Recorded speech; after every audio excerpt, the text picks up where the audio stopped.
Halo saudaraku, konco-koncoku, sabu hitam semua, dimanapun berada. Ya, gue minjem istilah dari Ruli Sianipar. Konco-koncoku.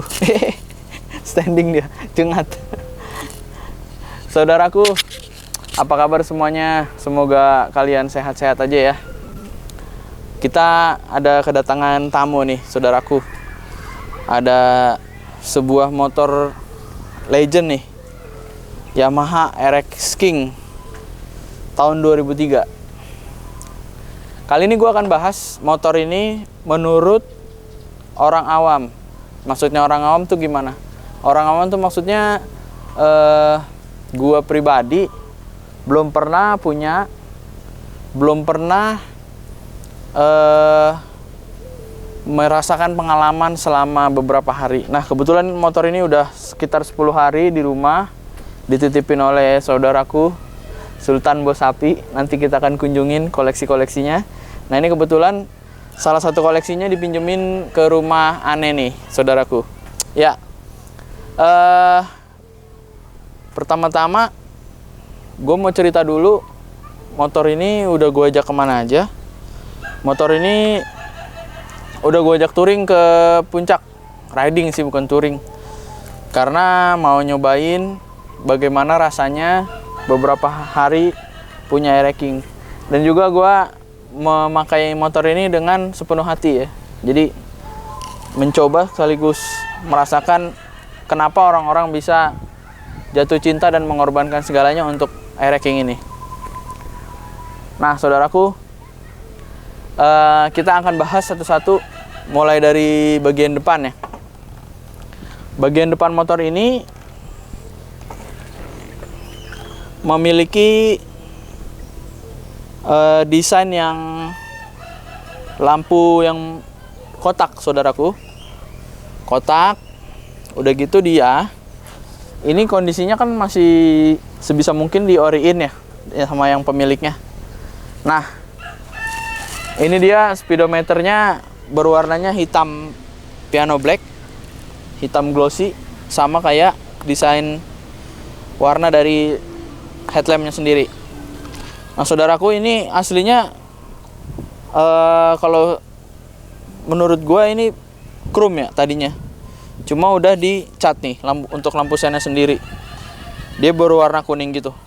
Dan ini cukup kuat karena ini dilapisin dengan mounting karet. Itu dari segi depan. Udah gitu dia dari segi plat nomornya, saudaraku, dia punya desain yang menyatu. Kalau motor fairing bilangnya tulang rusa ya. Ini dengan bracket dari tanduk rusa ya. Tanduk rusa, bracket dari headlampnya. Jadi dari atas dibaut di segitiga atas dan juga shock breaker. Dia platnya begini. Ada juga saya lihat orang-orang yang custom sendiri, karena mungkin nggak dapat barangnya. Nah, untuk roda sendiri ini supaya enak mengakomodir sehari-hari kebutuhan riding jarak dekat, jarak jauh. Ini dibuat rodanya 17 inch karena aslinya 18 inch. Untuk spek rodanya yang depan kayaknya velgnya 180 ya. 185, saudaraku. Dan ukuran bannya sendiri, bentar saya cek, kayak 80/80 ring 17. Ini bannya juga tahun 2017 nih. Dia pakai pelek sprint. Jadi dia fitmentnya agak-agak mengotak. Terus jadi dia agak lebar nih, 185 peleknya. Ini untuk ukuran bannya 80/80. Jadi karena dia diturunin dari ukuran 18 inch ke 17 inch, jadinya di sini jaraknya agak sedikit banyak, 2 jari. Dan juga ini desain dari spakbor orinya, dia ada bulatannya. Nah, lanjut di sebelah sini ada klakson bawaan, ada 2 biji.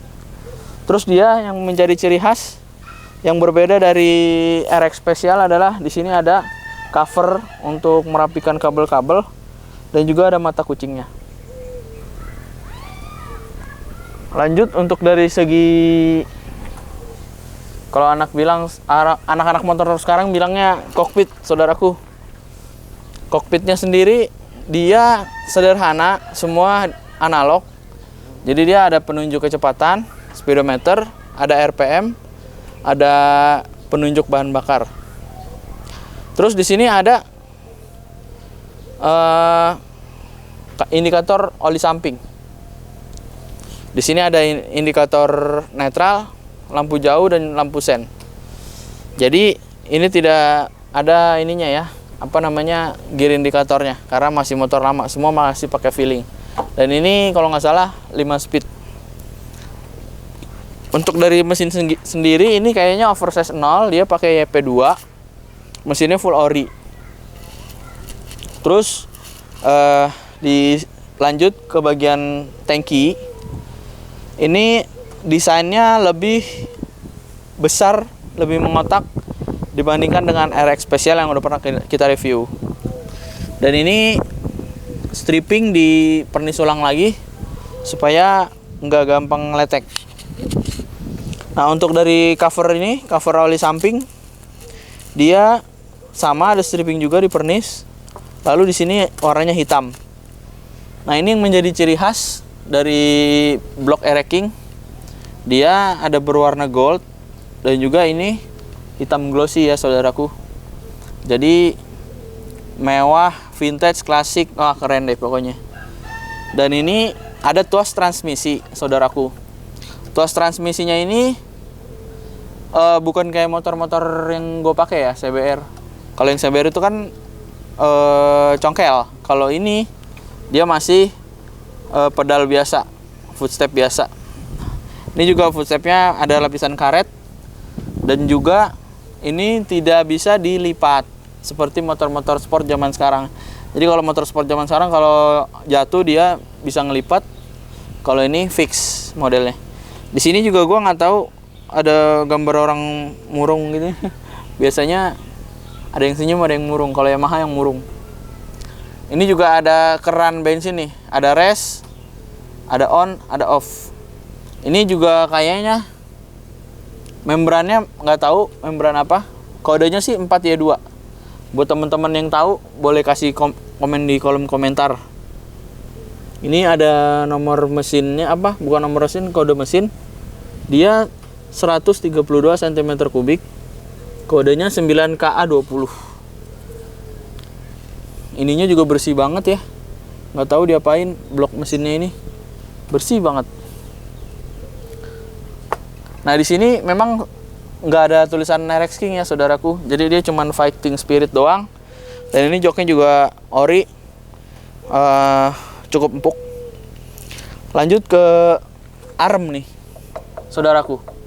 Arm ini dia berbeda sama RX Special karena bentuknya dia udah mengotak, ada tutup rantai juga. Terus dia ada footstepnya, saudaraku. Kalau Special nggak ada. Dia ada footstepnya, jadi udah kayak motor-motor modelan motor bebek. Ini rantainya ukurannya 37, gear belakang, gear depannya nggak tahu. Terus ini nggak tahu ukurannya yang 428 atau berapa, saya kurang paham juga. Untuk spek roda belakang sama ring 17, dia ukuran velgnya 250. Dan untuk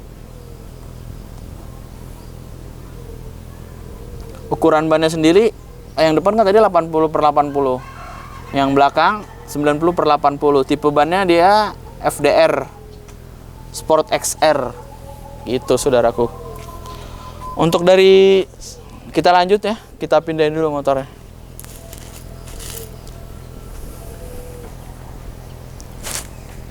Untuk dari segi sebelah kanan,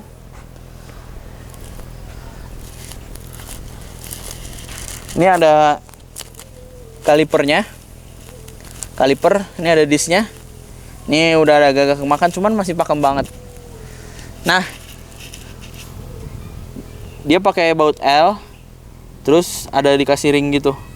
Di sini juga bautnya tuh kayak ada pengganjelnya gitu, gunanya biar dia nggak goyang-goyang gitu. Kalau dipakai jalan karena mesin ini lumayan getar. Terus kabel remnya standar. Dan ini mau cerita juga, mungkin teman-teman suka karena ini masternya udah agak lama jadi suka nyeplos ya. Tuh kayak gini tadi suka kosong. Nah, itu mungkin penyakit dari air-racking. Kalau gue pribadi, gue prefer nggak apa-apa nggak terlalu ori. Kita ganti dengan yang lebih muda. Pakainya handle sekaligus master set dari R25 kayak CBR gua. Tapi kalau untuk ngejar ori, mungkin idealis orang king, dia mendingan servis atau dipaksain untuk pakai yang aslinya karena mungkin demi originalitas. Kalau gua bukan idealis king ya, kalau gua lebih baik daripada maksain rem suka kosong. Nah, nih seperti ini kosong. Gua mending beli R25 yang harganya murah dan enak banget. Sama-sama dari Yamaha dan plug and play. Untuk handle-nya juga dia ori, ini koplingnya. Di sini ada saklar lampu on off, nggak kayak motor sekarang, nggak ada, jauh dekat, kiri kanan dan klakson. Ini ada engine kill switch-nya juga. Kalau secara ergonomi gue suka ya, karena dia bengkok handle-nya, enak kalau dipakai jalan. Gitu saudaraku. Untuk dari segi knalpot juga dia masih ori. Dan bentukannya simpel, lurus dari depan ke belakang tanpa sambungan. Dan ini bukan Jogja style. Dia untuk rem belakang masih tromol. Tapi tromolnya itu pakem banget. Gue cobain kemarin ke puncak, pakem. Dan ini bloknya lumayan mahal ya. Kalau orang dari spesial mau ngerubah kayak gini, lumayan mahal harganya. Speedometer mahal. Dan ini semua aktif. Lampu-lampu aktif, kelistrikan sehat. Semua lampu hidup. Dan ini lampu depannya udah pakai LED, cuma gua nggak tahu mereknya apa. Nah, untuk di motor ini yang gua pertanyakan adalah akurasi dari speedometer. Jujur gua udah ngebeset-beset motor ini, bandel ya gua. Ini bisa 160 lebih, 170 lah kalau di sini. Cuma nggak tahu juga untuk kalibrasi speedometernya ini nih, karena gua rasa ini agak kecepatan, sekitar 20 km per jam. Cuman overall untuk motor ini untuk harian ya, untuk jarak-jarak dekat ini gue suka banget karena gue suka ban yang kecil, motor yang ringan tapi bertenaga, digas enak, enak buat sehari-hari, beli makan, beli yang deket-deket buat di rumah tuh enak banget. Dan dia bertenaga. Udah gitu dia joknya nih rata banget saudaraku. Kalau kita pakai buat boncengan tuh nyaman gitu loh. Nah, sekarang kita bahas ergonomi. Gini saudaraku, motor ini kondisinya standar, nggak ada yang melengkung ya, nggak ada yang miring-miring dari mulai pedal remnya, terus dari pedal transmisinya. Nih ya, pendapat saya pribadi ya, motor ini saya suka banget. Dari rebound suspensinya, ini belakang standar. Dia kalau buat kecepatan tinggi enak banget. Dia nggak mantul-mantul, jadi dia sekali doang, buat baliknya lembut. Kehajar, buat baliknya lembut. Dan di depannya juga enak, karena dia jaraknya jauh ya. Ini yang membuat saya nggak mau lagi naik Matic ya. Jadi badan tuh nggak sakit, dan ini busanya juga tebal. Nah, tapi saya setelah berjalan kurang lebih 260 kilo, ini saya merasakan posisi remnya ini kurang naik lagi sedikit, supaya kita lebih nyaman gitu, ngeremnya nggak terlalu dalam gini. Dan standby-nya kaki kan juga segini lebih enak. Kalau agak gini standby-nya untuk jarak jauh lumayan capek. Udah gitu posisi footstep sebelah kiri saudaraku, dia untuk yang bagian belakangnya kan dia ada handle-nya ya, ada pedalnya. Nah itu kurang naik saudaraku. Jadi gua kebanyakan tumit gua taruh ke belakang untuk ngoper gigi. Nah terus kalau gua nggak tahu ya, gua untuk jarak jauh, untuk kebut-kebutan, gua lebih prefer kaki lebih begini saudaraku, karena dia jauh lebih nggak pegel untuk segitiga ergonomi dari riders. Kalau gua ya, kalau ini terlalu ke depan, lebih santai. Makanya gue suka banget motor ini untuk harian. Untuk jarak dekat itu gue suka gitu. Tapi kalau udah sekitar 1,5 jam 1 jam badan gue awal-awal mulai berasa. Gue berbandingnya dengan motor CBR gue yang 250 cc itu ya. Jadi maksudnya sama-sama motor laki, tapi ya itu kekurangan motor ini adalah footstepnya belum underbone. Jadi kalau misalnya agak lama ini cukup melelahkan di sini untuk agak lama ya. Kalau gue sih ini mungkin kalau bisa dibuat seperti ini, terus bisa buat cornering juga ya. Ini agak posisinya agak santai ya. Gue belum pernah review untuk saudaraku Ereking Jogja, mungkin mau minjemin. Gue suka banget Ereking Jogja style, Bandung style gue suka. Nah ini posisi shock breakernya standar ya, nggak ada dipendekin. Stangnya juga standar. Untuk jarak dekatnya enak banget, nyaman banget. Pantesan orang dulu tuh nyaman ya naik motor ini untuk beli barang kebutuhan sehari-hari gitu. Ini gue suka banget, dan spion ini ori juga nih. Untuk ke belakang ngeliat nggak ada halangan sama sekali. Ininya juga hand gripnya baru, nyaman banget. Gitu saudaraku. Ini baut-baut ini juga nggak boleh sembarangan loh, karena kalau misalnya nggak ada penguncinya dia suka kendor kalau lama gitu. Nah, inti kesimpulan dari video kita kali ini apa di mata orang awam? Kalau gua, standar motor gua udah rusak. Dalam arti gua udah nggak bisa lagi naik motor matic, karena motor matic sekarang pertama nggak ada yang benar, harganya nggak ada yang benar. Kedua, travel suspensinya nggak ada yang enak kalau menurut gua. Karena gue juga udah pengalaman kemarin sempat make yang X-Max, itu nggak banget sih. Secara desain dia shocknya terlalu tegak dan reboundnya tuh cepet banget. Makanya gue udah nggak ngulik lagi ke motor-motor matic, nggak ada yang bener. Apalagi Vespa ya, motor paling nggak punya otak. Iya, nggak punya otak lah. Main motor tuh main motor gini.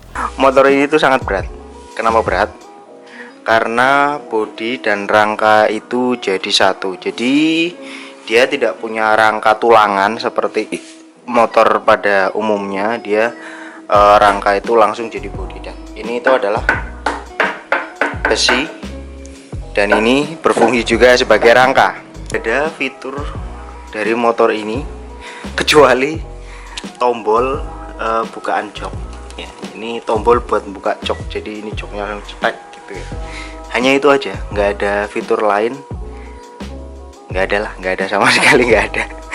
Bingung Pak Ustadz mau ngomong apa ya, intinya itu nggak ada. Dan fitur ini, fitur satu-satunya ini sering rusak. Ini Vespanya Pak Ustadz lagi bongkar karena ya ininya rusak, ini rusak ya. Ini tombolnya rusak, jadi joknya susah dibuka. Dan area ini penggunaan kabel bodi, jadi perkabelan pada motor ini tuh sangat-sangat jelek. Kalau Pak Ustadz bilang sangat-sangat jelek.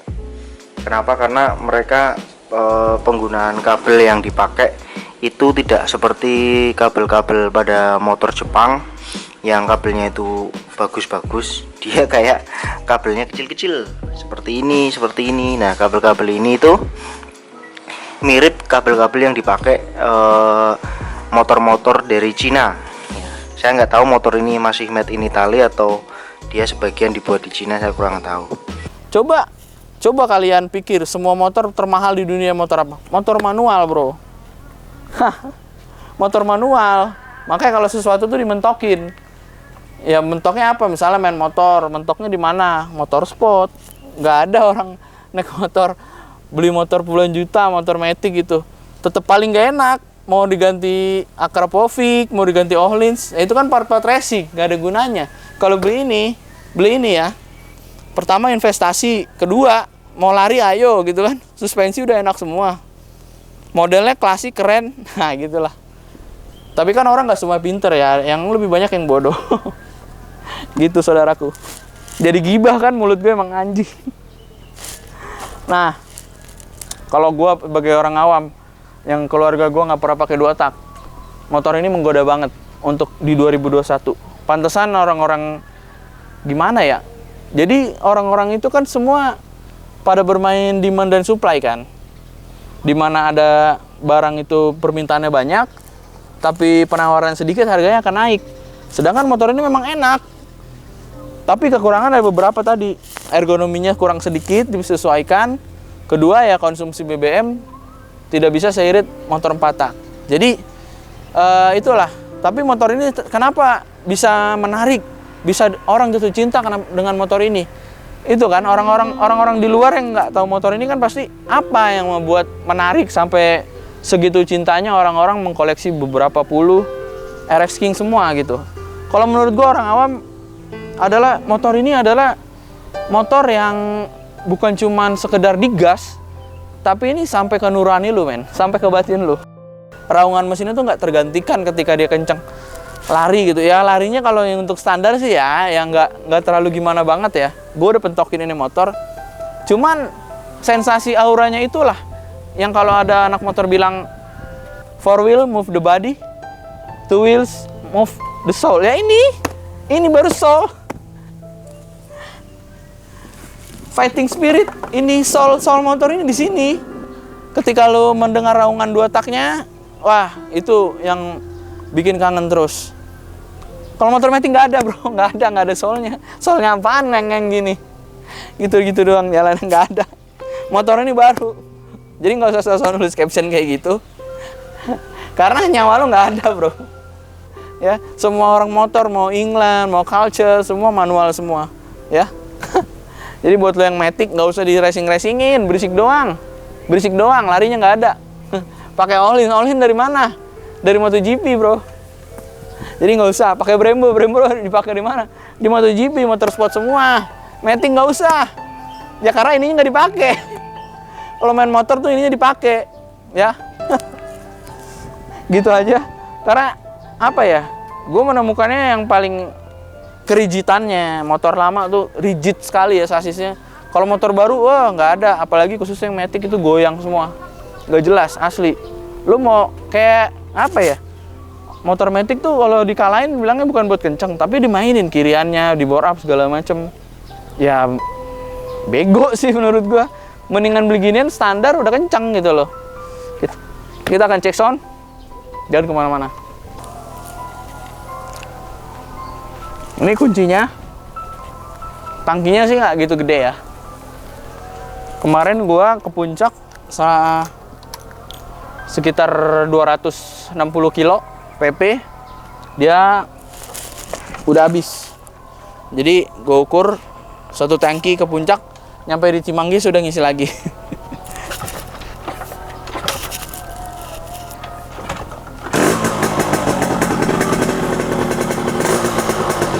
Wah, ini yang soulnya dari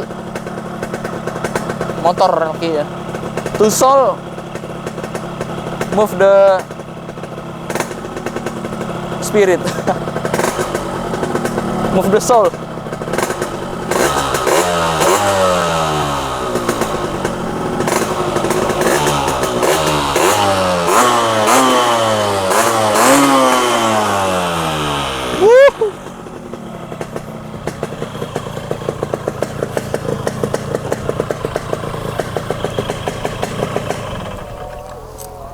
Gitu aja saudaraku, pecinta DSD Production. Mohon maaf apabila ada salah-salah kata, bukan bermaksud untuk menjatuhkan, tapi untuk bermaksud melecehkan. Namanya juga anak motor harus kayak gitu. Jadi menurut gue sia-sia kalau lo punya hidup nggak dipentokin men. Lo nyari apa gitu kan. Jangan lupa like, jangan lupa subscribe kalau di channel ini, channelnya keras. Karena buat apa kita hidup kalau punya mainannya nggak jelas. Dan untuk sesuatu yang di luar budaya ya, seperti ini kan di luar budaya gue. Tapi gue suka, karena apa? Karena jelas, orang zaman dulu itu jelas, nggak zaman sekarang. Ya, ini motor bukan motor orang miskin bro. Jadi, ya inilah motor, main motor tuh kayak gini. Gue ajarin sama lo semua. Jangan lupa untuk kalian banyakin nabung, beli ginian. Karena build quality itu kokoh semua, nggak ada yang ngebrek-ngebrek ya. Dan tukang ojek nggak pakai ini ya. Dan orang-orang dulu dipakai buat belanja, iya pinter belanja karena rigid banget sasisnya. Oke semuanya, semoga kalian nggak tambah goblok. Salam jempol kejepit.